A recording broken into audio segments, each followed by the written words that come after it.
Guys welcome back to my channel. आशा करता हूँ कि आप सभी मस्त होंगे, स्वस्थ होंगे और अपनी इस खूबसूरत लाइफ को अच्छे से एंजॉय कर रहे होंगे। सो दोस्तों, इस वक्त मैं हूँ अभी अपने घर पे ही फ़िलहाल और आज जाने वाला हूँ डिकठान, क्योंकि डिकठान में मुझे आज 2 से 3 जो साइट विज़िट है वो करनी थी और माता रानी के दर्शन भी करने थे। गुरुजी जो अन्नकूट महोत्सव में नहीं भी जा पाया था तो गुरुजी से मिलना भी है, माफ़ी भी मांगनी है, माता रानी के दर्शन करने हैं। और आज हुआ तो जो डिकठान वाली माता है जिन्हें हम हमारे जो मालवा की वैष्णो देवी कहते हैं, सो उनके भी दर्शन करेंगे, आपको भी दर्शन करवाता हूँ और गुरुजी से समझ लेता हूँ कि कब मतलब गुरुजी के साथ बैठकर पूरे इस जो मंदिर के बारे में है, माता रानी के बारे में जो भी है उनकी मान्यताएं, सो उसका पूरा बखान मतलब सुनना है मुझे भी और आप सभी के साथ उस चीज़ को शेयर करना है।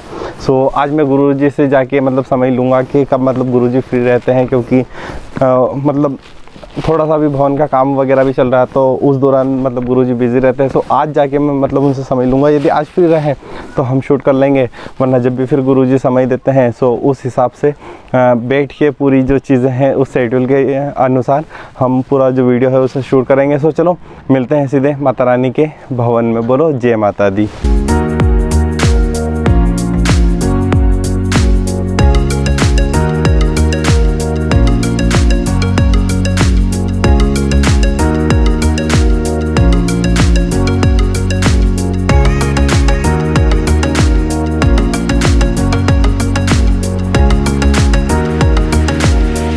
आया था मैं डिकठान मालवा की जो माँ वैष्णो देवी है उनके दर्शन करे, गुरुजी का भी आशीर्वाद लिया। गुरुजी से जो अन्नकूट महोत्सव में नहीं आ पाया था उसके लिए मैं क्षमा प्रार्थी हूँ।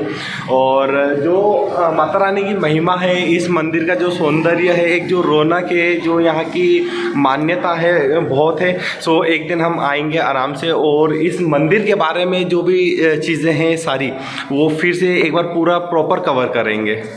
तो इस मंदिर की मान्यता है, माता रानी की महिमा है। एक दिन मैं आऊँगा और गुरुजी के साथ बैठ के इस पूरे मतलब जो मंदिर के बारे में जो इतिहास है उसको एक हम पूरे इस वीडियो में कवर करेंगे। सो गुरुजी कब आपके आज्ञा लेके आ जाऊँ इस अपने माता रानी के बखान के लिए और जो इस मंदिर की महिमा है। जी, मैं आपसे ये निवेदन करता हूँ कि प्रतिदिन मंदिर में जिस भी समय पे जब भी भक्त यहाँ आते हैं और माता जी की महिमा सुनते हैं, मैं उसी टाइम पे सुनाता हूँ, चाहे वो कोई सा भी समय हो, कोई सा भी टाइम हो, क्योंकि माता जी की महिमा और उनका गुणगान करने का कोई समय नहीं होता है, कभी भी कर सकते हैं, है ना।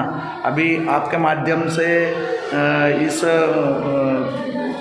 चैनल के द्वारा या इस जो भी उपकरण है उसके द्वारा मैं आपको माता जी की महिमा सुनाना चाहता हूँ। अगर आपके पास में अभी मेरे लिए माता जी के लिए 5 मिनट का समय हो तो मैं सुना सकता हूँ। सो गाइज मैं एक काम करता हूँ, 10 मिनट का समय अपने आज के शेड्यूल से निकालता हूँ और गुरुजी के पास बैठ कर माता रानी के इस जो भव्य मंदिर और जो एक यहाँ की मान्यता है, जो मतलब नवरात्रि में तो यहाँ एक मेला सा लगता है। सो बस उसी के लिए वक्त निकाल के आज ही इस पूरे वीडियो में, क्योंकि इस शुभ काम के लिए कभी देरी नहीं करनी चाहिए, ऐसा हमारी संस्कृति में माना जाता है। वक्रतुंड महाकाय सूर्यकोटि समप्रभः निर्विघ्नं कुरु देव सर्वकार्येषु सर्वदा सर्वमंगल मांगल्ये शिवे सर्वार्थ साधिके शरण्यं त्र्यंबके गौरी नारायणी नमोस्तुते। आप सभी जने माता जी की महिमा ध्यानपूर्वक सुने, है ना। आपको माता जी मंदिर मालवा की वैष्णो देवी आकर दर्शन करने का आपको ऐसा एक मन में अपना अद्भुत गौरव प्राप्त होगा कि हम कहीं पे दर्शन करने आए और यहाँ का महत्व क्या है। तो सुनिए आप ध्यानपूर्वक। ये तीनों माताएं एक ही पाषाण थे, पूरे विश्व में कहीं पे भी नहीं है। वैष्णो देवी में है तो वहाँ सिर्फ पिंडियों के स्वरूप में है और जम्मू कश्मीर पर्यटक स्थल है इसलिए वो ज़्यादा प्रसिद्ध है। और यहाँ आदमकद मूर्तियाँ हैं। मंदिर में माता जी के यहाँ पे माँ मालवा की वैष्णो देवी के नाम से प्रसिद्ध है।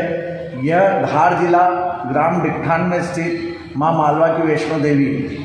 ये तीनों माताएं एक ही पाषाण है, पूरे विश्व में कहीं पे भी नहीं है। वैष्णो देवी में है तो वहाँ सिर्फ पिंडियाँ रखी है, यहाँ आदमकद मूर्तियाँ हैं। आप जैसे भक्तों को जब भी मालूम पड़ता है तो माता जी के दर्शन करने जरूर आते हैं।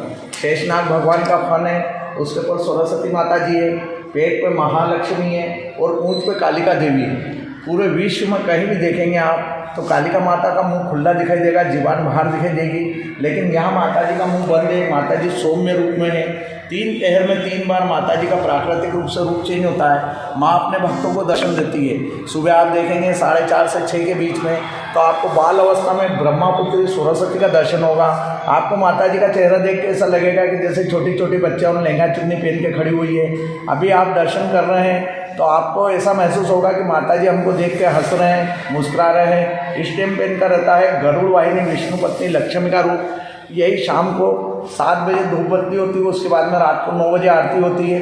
9 बजे की आरती में माता जी एक झलक अपने भक्तों को ऐसा दर्शन देती है। शिव दूती कराली कालका माता वृद्धावस्था में जैसे कोई बुजुर्ग अपने बीच में बैठे हों। 3 पहर में 3 बार माता जी का रूप चेंज होता है। माता जी के हाथ में किसी प्रकार का शस्त्र नहीं है, हाथों में राक्षस की चोटियाँ रख रखी है। चंड मुंड, सूर महिषासुर और मधुकेटम, 3 ही माता जी के हाथ में राक्षस की चोटियाँ हैं। स्वयं में शक्ति रखती है, इसलिए इनका नाम वैष्णो देवी है। बहुत सारे लोग पूछते हैं कि वैष्णो देवी नाम क्यों है, तो वैष्णो देवी नाम इसलिए है कि जो स्वयं में शक्ति रखता है वो वैष्णो है। जैसे श्री कृष्ण भगवान स्वयं में शक्ति रखते हैं तो वो वैष्णो है। यहाँ पास में ये दरवाजा है, दरवाजे के बाहर उधर माता चौक है। माता चौक के पास में दांगुल नदी है। उस दांगुल नदी में ये पाषाण ऐसे उल्टा रखा हुआ था, लोग इसके ऊपर कपड़े धोते थे। एक बार एक भक्त को माँ ने स्वप्न दिया, उस भक्त ने जाकर गांव के लोगों को बताया। गांव के लोग जागीरदार साहब के पास में गए। जागीरदार साहब यहाँ के मंडलोई साहब थे, वर्तमान में उन्हीं के परिवार में से यहाँ आते हैं, घट की स्थापना करते हैं, जवारे बोते हैं। उसके बाद में नवरात्रि मेला यहाँ प्रारंभ होता है।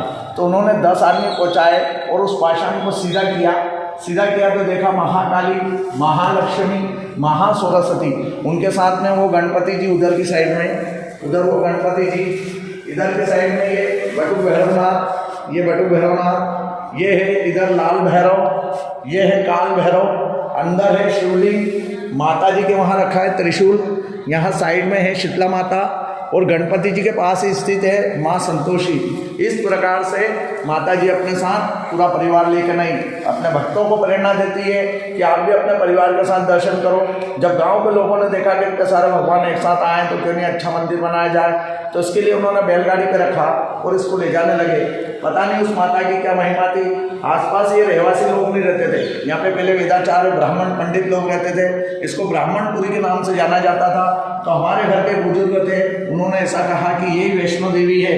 तो माता जी यहीं स्तंभ हो गई। उसके बाद में हाथी घोड़े पालकी सब लगा लिए, लेकिन माता जी यहाँ से हिले नहीं। तो जब से लेकर आज तक माता जी का मंदिर यहीं स्थापित है। मैं आपको एक प्रमाणित बात बता रहा हूँ, मंदिर के पीछे परिक्रमा में कोई भी उल्टा स्वस्तिक बनाता है तो उसका कितना भी क्लिष्ट से क्लिष्ट कार्य पूर्ण हो, वो कार्य निश्चित ही पूर्ण होता है। जब वो कार्य पूर्ण हो जाता है तो आके सीधा स्वस्तिक बना दे, सीधा स्वस्तिक बना दे, दीदी माता जी को पोशाक चढ़ा दे, फूल प्रसाद नारियल कर दे और अपनी मान को पूरा कर ले। कोई दिन ऐसा नहीं जाता है कि मेरी माँ नई पोशाक नहीं पहनती है। प्रतिदिन कोई न कोई भक्त आता है, माता जी के यहाँ स्वस्तिक को सीधा बनाता है, उसके बाद में फूल प्रसाद नारियल करता है, माता जी को पोशाक चढ़ाता है। फिर कोई भक्त आता है, माता जी के यहाँ स्वस्तिक को उल्टा बनाता है। इस प्रकार से माता जी अपने भक्तों से सेवाएं लेती रहती है। अभी 5 करोड़ की लागत से मंदिर भव्य बन रहा है। इसमें 1 करोड़ 25 लाख रुपए पुजारी परिवार की तरफ से माता जी के श्री चरणों में अर्पण है। बाकी गांव वाले इसको मिलके पूर्ण कर रहे हैं। नवरात्रि के 9 दिन में सुबह 9 बजे से लेकर रात को 11:30 तक शुद्ध घी के भंडारे का कार्यक्रम यहाँ मंदिर समिति द्वारा एवं पुजारी के द्वारा यहाँ पर ये कार्य संपन्न किया जाता है। आप सभी भक्तों से निवेदन है कि अधिक से अधिक संख्या में माँ मालवा की वैष्णो देवी माता मंदिर पधार कर दर्शन लाभ लेवे। एक बार जोर से बोलिए जय शेरावाली का बोल साचे दरबार की जय। जय माता दी। जय माता। और भक्तों, आपने जिस प्रकार माँ मालवा की वैष्णो देवी जो डिकठान में विराजित है, उनकी हमारे परम पूज्य पंडित जी श्री जितेंद्र जी जोशी के मुखारविंद से जो उनकी एक महिमा है, उनका बखान आपने सुना। सो किस प्रकार, मतलब मैं तो एक अभिभूत हो गया था गुरुजी सुनते सुनते कि मतलब क्या महिमा है। पूरे परिवार के साथ माता रानी यहाँ पर विराजित है और जिस प्रकार जो एक साक्षात रूप में दिखाया है कि किसी भी प्रकार से कोई मतलब शस्त्र वगैरह लेके माता रानी यहाँ पर नहीं आई है और अपने पूरे सपरिवार के साथ यहाँ पर विराजित है। सो दोस्तों, इस जो वीडियो में मैं बहुत दिन से चाह रहा था कि एक ऐसा मैं ब्लॉग बनाऊं जो हमारी मालवा की माँ वैष्णो देवी जो डिकठन में विराजित है उनके बारे में जो भी एक कहानी है, जो यहाँ एक भव्य मेला लगता है। सो उन सारी चीज़ों को गुरु जी के चरणों में बैठ कर, माता रानी के चरणों में बैठ के इस चीज़ को सुनूं। और आज मतलब 1 जनवरी को वो पल आया और बिन बुलाए माँ का जो बुलावा आया और आके यहाँ जो मैंने चीज़ें सुनी, गुरुजी के चरणों से बातें सुनी, सो उसके लिए मैं गुरुजी का बहुत बहुत आभार करता हूँ। आप सभी भक्तों की तरफ से भी गुरुजी का बहुत बहुत आभार व्यक्त करता हूँ जो यहाँ पर। जी गुरुजी, जय माता दी। सो ये जो एक पूरा था, अब मैं बाहर से इस मंदिर की जो महिमा है वो दिखाता हूँ। जो मंदिर का दर्शन है आपको वो करवाता हूँ, शिखर दर्शन करवाता हूँ। अभी जो मंदिर है अंडर कंस्ट्रक्शन ही है, मतलब अभी इसका पूरा जो काम है वो चल ही रहा है। सो इसी के साथ इस ब्लॉग को यहीं समाप्त करते हैं। बोलिए जय माता दी।